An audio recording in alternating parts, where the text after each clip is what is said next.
OK를 만드세요. 이렇게 돌립니다. 나는 배트맨이 잘 된다 그런 분들은 양손으로 딱 하세요.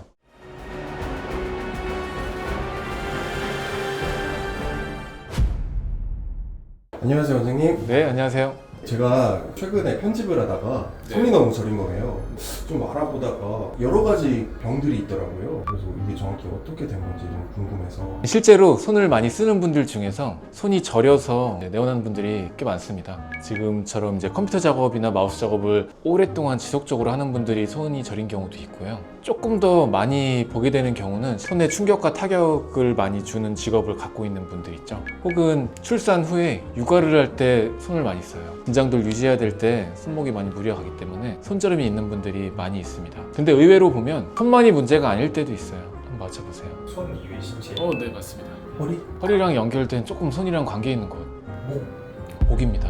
คี보드나 마우스 작업을 한다는 것 자체가 이 날개뼈와 목에도 상당한 스트레스와 긴장도를 갖고 오랜 시간 유지를 하는 거기 때문에 같이 문제가 있는 경우가 많습니다. 그리고 목에서 어깨를 거쳐서 팔을 거쳐서 손까지 신경이 내려온단 말이에요. 내가 증상이 저리다라고 하는 거는 신경 어딘가에 자극이 있다는 뜻인데 그 신경이 손목에서 자극됐을 수도 있고 팔꿈치에서 자극됐을 수도 있고 목에서 자극됐을 수도 있습니다. 혹은 각각 두 개가 동시에 존재할 때도 있고요. 손목에서 문제가 돼서 저린 것인가 혹은 팔꿈치나 목 쪽에서 문제가 돼서 저린 것인가 이것을 파악하고 치료 계획을 세우는 게 가장 포인트라고 할 수 있습니다.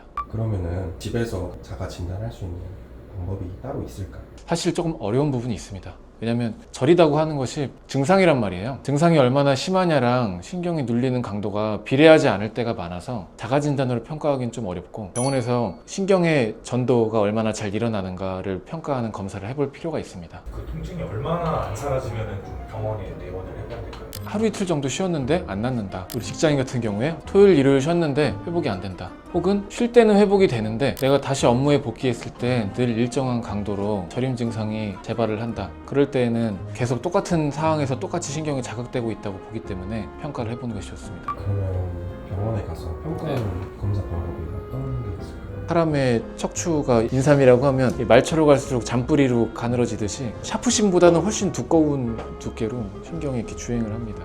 근데 그 신경이 이제 일반 엑스레이는 잘 찍히지 않고요. 신경의 구조적인 모습을 보려면 어떤 이렇게 겉으로 나와 있는 부분은 초음파 검사를 통해서 평가를 하거나 조금 더 깊숙하게 들어가 있는 부분들은 MRI 검사 등을 통해서 평가를 하게 됩니다. MRI나 초음파 검사로 신경 이상을 진단하려면 반복적으로 자극이 되거나 아주 크게 타격을 입어서 사진으로 봐도 신경이 퉁퉁 부어 보일 정도가 돼야 알 수 있는데 보통은 그 정도 심해지기 전에 증상으로 나타난단 말이에요. 그러면은 병원에서 검사를 했는데 이상 증상이 발견이 됐을 때 어떤 치료를 할까요? 예시로 목에서 나오는 신경을 가지고 왔습니다. 신경 어느 한 군데 손으로 가는 신경에 어떤 반복적인 자극이나 염증이 있는 거예요. 소위 말해 이제 불이 난 거죠. 그래서 그 염증이 너무 과하다, 저절로 없어지지 않는다라고 판단될 때에는 주사로 들어가서 그 염증을 해소시키는 약물을 투입을 합니다. 그게 신경 염증을 해소하는 주사 치료라고 보시면 됩니다. 근데 우리 불 같은 경우도 일시적으로 작게 난 불은 소화기 한번 잘 뿌리면 불도 다 꺼지고 재발 없이 마무리가 되잖아요. 대개 손저림 있는 경우 분들이 자주 문제가 되어 왔을 때가 많이 있습니다. 그래서 이 신경 주변이 많이 엉겨붙어 있어요. 똑같은 부위만 계속 상처 났다가 아물었다 이거 반복하다 보면은 아무래도 한 번도 안 다쳤던 데보다는 피부 조직이 조금 달라지잖아요. 내부에도 그렇게 엉겨붙는 유착들이 생기게 되는데 그렇다고 하면 거기에 정상적인 혈액순환에도 방해가 생겨서 염증이 더 잘 생기기도 하고 염증이 생겼다 그래도 우리 몸의 자연적인 순환으로 빠지기도 해야 되거든요. 근데 그 자연적으로 빠지는 현상들이 잘 안 일어나게 됩니다. 염증 주사 처음에는 한 번만 맞고 많이 좋아져서 끝낼 수 있었던 분들도 자주 재발하거나 만성화가 되면은 효과가 좀 더 떨어지게 돼요. 그래서 염증을 해소하는 약물이 아니라 엉겨붙어 있는 유착 같은 것들을 뜯어주는 특수 약물을 그 신경 근처에 주입하는 거를 유착 박리술이라고 합니다. 왜 우리 싱크대나 세면대 잘 막히잖아요. 그거를 뚫을 때에도 보면 뚫어뻥처럼 녹는 약 같은 거 부어서 뚫는 거를 시도할 때도 있고 약간 이제 약물 치료의 영역이죠. 그걸로는 잘 안 돼가지고 설사나 이런 걸로 돼서 이런 거를 넣어서 빼는 거 그게 약간 유착 박리술이랑 좀 유사하다고 보면 되고 안 되겠다 사람 불러야겠다라고 해서 분해해가지고 그걸 완전히 새 걸로 바꾸는 건 이제 수술의 영역인 거죠. 그리고 또 하나 더 해볼 수 있는 것들은 여기에 엉겨붙어 있는 것들이 있으면 이렇게 살짝만 잡아당겨주고 움직여줄 수 있으면은 문제가 많이 해결될 수 있는 경우도 있거든요. 그렇게 해소할 수 있는 것들, 이런 것들이 필요할 때에는 이 목에 있는 신경을 교정하는 도수치료나 재활치료 이런 것들이 신경을 좀 움직일 수 있는 가동을 할 수 있는 치료 영역들이 있습니다. 이런 것들은 포괄적으로 합쳐서 신경 가동술을 한다고 얘기를 합니다. 이러한 치료를 하기 전에 스스로 회복시킬 수 있는 그런 운동법과 스트레칭 방법에 대해서 알려드리도록 하겠습니다.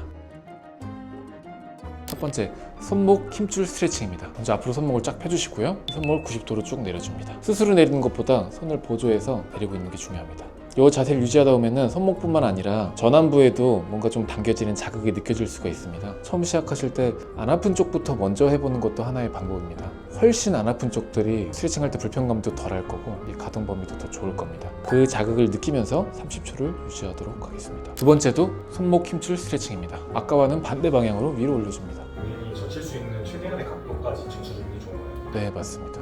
이번엔 전완부 아래쪽에 여기에 자극이 올 겁니다. 손목 신경에 문제가 없는 분들은 스트레칭 정도로만 느껴지긴 하지만 특히 손목 터널에서 터널이 많이 좁아져서 신경 자극이 잘 되는 분들은 10초, 20초를 못 버티는 경우가 많이 있습니다. 손목이 아파서 못 버티는 게 아니라 이렇게 되면은 손에 피 안 통하듯이 저림이 재발될 때도 있거든요. 그래서 이 두 가지 동작이 잘 된다는 것 자체가 우선은 손목 터널이 많이 좁아지진 않았구나 라고 생각할 수 있습니다. 그 다음에는 엄지손가락 스트레칭입니다. 자, 팔을 탁 들어보시고요. 뒤로 넘겨봅니다. 그리고 앞으로 쭉 와보세요. 그리고 반대 손을 이용해서 이 엄지손가락을 이렇게 아래로 내리는 스트레칭을 해줍니다. 다음은 주먹 쥐기 운동입니다. 손목을 경유하는 신경들을 덜 자극시키기 위해서 그 주변을 지나가는 힘줄을 하나하나 움직임을 주기 위한 방법이기 때문에 주먹 쥐기 운동을 좀 쪼개서 해보겠습니다. 첫 번째 방법입니다. 그냥 쥐지 마시고 가장 끝에부터 이렇게 마디를 순차적으로 줍니다. 쥔 자세를 30초 유지합니다. 아주 꽉 쥐는 건 아니지만 적정하게 그 근육 부위에 힘이 들어간 느낌을 느껴가면서 주먹을 유지합니다. 이번엔 다른 방법으로 주먹을 잡겠습니다. 지금은 가운데부터 이렇게 기역자로 요걸 먼저 만들고 주먹을 칩니다. 무슨 차이가 있나요? 손가락을 굽히는 근육 힘줄들이 여러 개가 있는데 손목 부위에서 주요하게 수축된 힘줄이 살짝은 당겨진단 말이에요. 그 당겨진 힘줄이 좀 다르다고 보면 됩니다. 다음은 손가락 밀기 스트레칭입니다. 양손을 딱 보시고요. 손가락을 벌리신 다음에 다섯 손가락이 서로 맞닿게 유지를 한 다음에 쭉 밀어줍니다. 이 동작 자체는 어렵지 않습니다. 그냥 손가락을 쫙 양손으로 밀어서 스트레칭을 최대한 한다 생각하시고 밀어주면 됩니다.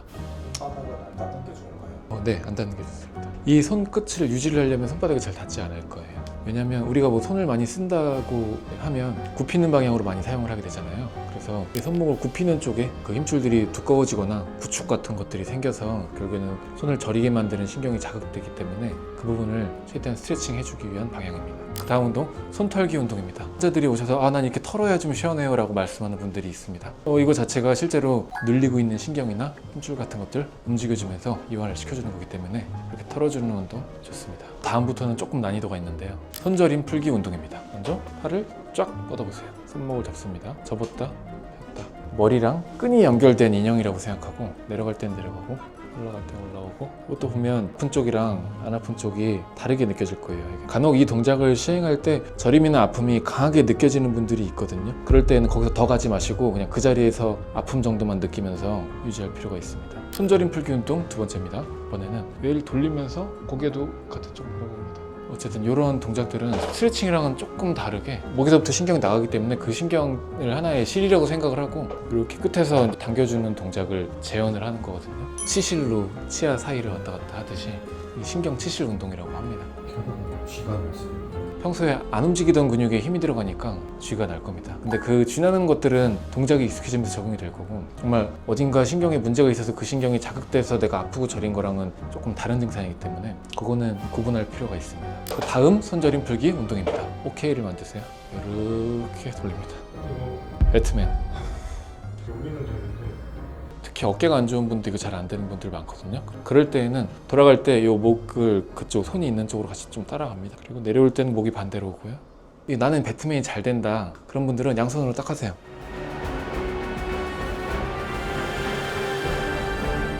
집에서만 가능하겠네요. 아니 근데 사실은 처음이라 어색해서 그렇지 점심시간이나 화장실에서 문 닫고 다 할 수 있는 운동들입니다. 오늘은 손저림의 자가 스트레칭 방법에 대해서 알아봤습니다. 손이 저릴 정도로 문제가 된다라고 증상이 느껴진다면 손목이든 팔꿈치든 목이든 어딘가에 신경 자극이 있다는 뜻입니다. 그래서 근무를 하시거나 작업을 하실 때 이러한 저림 증상이 강하게 느껴진다면 무리해서 더 작업을 지속하는 것보다 충분한 휴식을 취하면서 동작이 생소하시더라도 여러 번 확인하면서 집에서 꾸준히 운동해 주신다면 손저림 충분히 예방할 수 있습니다. 이상 재활의학과 전문의 강현이었습니다. 강바!